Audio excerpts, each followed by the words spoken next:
Welcome to Sounds of Resistance channel. Ukrainian heroes have been fighting for liberation for 8 months. The heroic Ukrainian army, trying to save its homeland from the occupation of Russian troops, made very successful progress in a 2-week period. Zelensky's lions, which absorbed the Russian attacks on Ukrainian territory and reared with counterattacks, managed to push the invading troops towards the borders of the Ukrainian territory.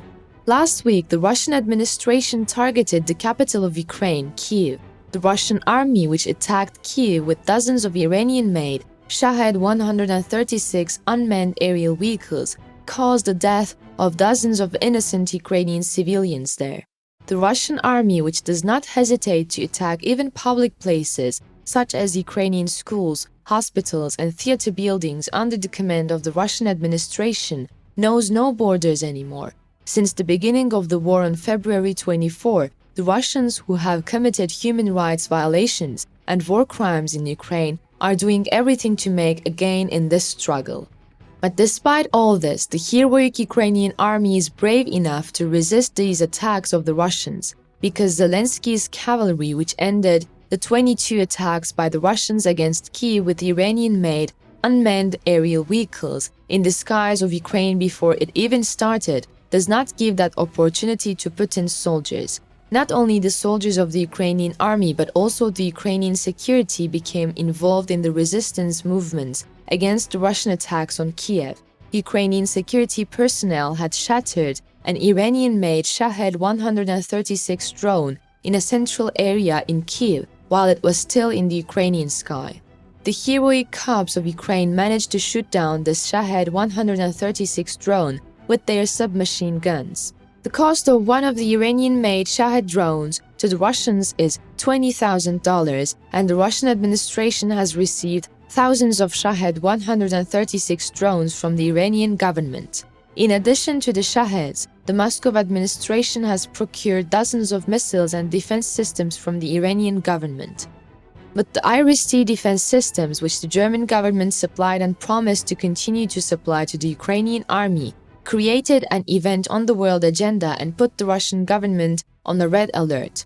German air defense systems Iris-T shot down 9 out of 10 Russian missiles in the Ukrainian capital, Kyiv, and Skols promised to deliver 3 more Iris-Ts as soon as possible. The Moscow administration was surprised how to react to this event. The German government announced earlier this month that it was in a hurry to deliver the first Iris-T SLM system following a major Russian attack on the Ukrainian capital. More than a week after the Germans made this announcement, the first photographic proof of the Iris-T SLM system has captured the attention of the world. The remains of an Iris-T SLM missile were photographed in and around the capital Kiev on 19 October. Social media soon flooded with images of the tail of the Iris-T missile lying on the ground. The German government had been severely criticized for the slow transfer of advanced weapons to Ukraine, while the US has promised to speed up the delivery of NASAMS following the Russian airstrike. Berlin has proven to have delivered the first Iris-T unit, and the Germans promised to continue the shipment of Iris-T defense systems. The delivery date of the Iris-T defense system is currently unknown. As soon as the image went viral, social media took action, and some military observers suggested that the Russian long-range cruise missile Kh-101 was one of the targets eliminated by Iris-T. Some photos on the internet also corroborated the statements of the military observers, because some videos and photos on social media showed how Iris-T defense systems neutralized Russian missiles. The Russian administration, on the other hand, is deeply stuck in the swamp it fell into after every successful development in Ukraine. The successes of Iris-Ts against Russian missiles made the Russian leader very worried. It was reported by the Ministry of Defense of Ukraine that the Iris-T system is deployed in southern Ukraine. From there, the system can intercept Russian missiles launched from ships and submarines in the Black Sea and aimed at targets in key port cities and elsewhere. German officials claim they have sent a fully operational Iris-T SLM system and an unknown number of Iris-T missiles and will deliver 3 more in the coming days. According to DL Defense, A typical single Iris-T SLM system consists of 3 mobile launchers, a truck-mounted multifunctional radar, and another truck modified as a command skill center. This truck-mounted missile system is built to destroy warplanes, attack helicopters, cruise missile, rocket artillery, drones, anti-radar missiles, and bombs. In addition, the Iris-T SLM system also has a multi-purpose radar that can track multiple targets simultaneously. The recent increase in Russian missiles and drone attacks on facilities in Ukraine, and the news that Iranian authorities are planning to sell short-range ballistic missiles to Russia, only underscore Ukraine's need for more substantial air and missile defense. After all these developments, the US government also announced that it is taking action to help Ukraine build an integrated layered missile defense system. President of Ukraine Volodymyr Zelensky stated that Iris-T SLM showed itself in an extraordinary way, and it was really effective system. Meanwhile, Ukrainian Defense Minister Oleksiy Reznikov thanked his German counterpart Christian Lambrecht on Twitter for facilitating the deal.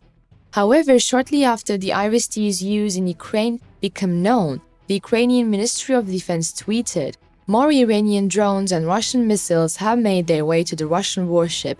This situation can be understood as a reference to the collapse of Moscow." The Ukrainian government announced last week that it had shut down several kamikaze drones deployed by Russia. Operations against Russian air attacks continue at full speed. The cost difference between the kamikaze unmanned aerial vehicles deployed by Russia and the surface-to-air missiles used by Ukraine was also the subject of discussion. Each Iris-T missile costs $430,000 and the Shahed 136 costs $20,000, but an Iris-T used by Ukrainian heroes could pose a threat to dozens of Shahed 136 drones. Therefore, from this discussion, this defense system used by Ukrainian heroes is much more advantageous. However, given the missile and kamikaze drones raining down on Ukraine's urban centers and civilian infrastructure, the Ukrainian government made the best decision with an emphasis on air defense systems. But this decision taken by the Ukrainian government should be supported by the USA and Europe, because the Ukrainian army needs much more air defense systems and missiles. The current Ukrainian army inventory is not sufficient to continue this resistance. For this reason, the support to send Ukraine must continue exponentially.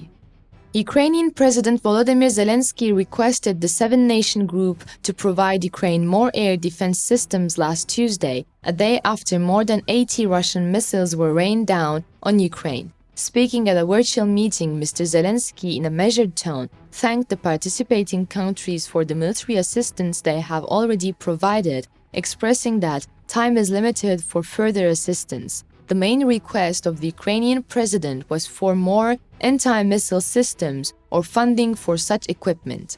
In addition, Zelensky emphasized the critical function of missile defense systems, saying, "When Ukraine receives a sufficient number of modern and effective air defense systems, missile attacks, which are the basic element of Russian terror, will completely lose their function."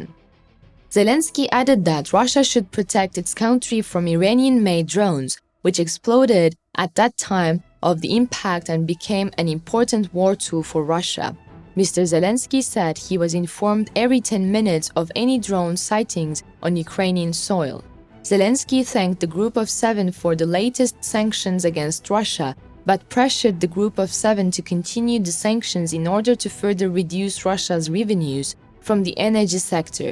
Zelensky added that he does not see any possibility of diplomatic negotiations with Russia at the moment. Leader Zelensky urged this group, consisting of Canada, France, Germany, Italy, Japan, the United Kingdom, and the United States, to provide defense support to Ukraine rather than waiting for Russian President Vladimir Putin to comply with the agreement. Hoping to see you again with the developments in the future processes. To be notified of new videos, please do not forget to subscribe to our channel and turn on notifications. Thank you for watching us.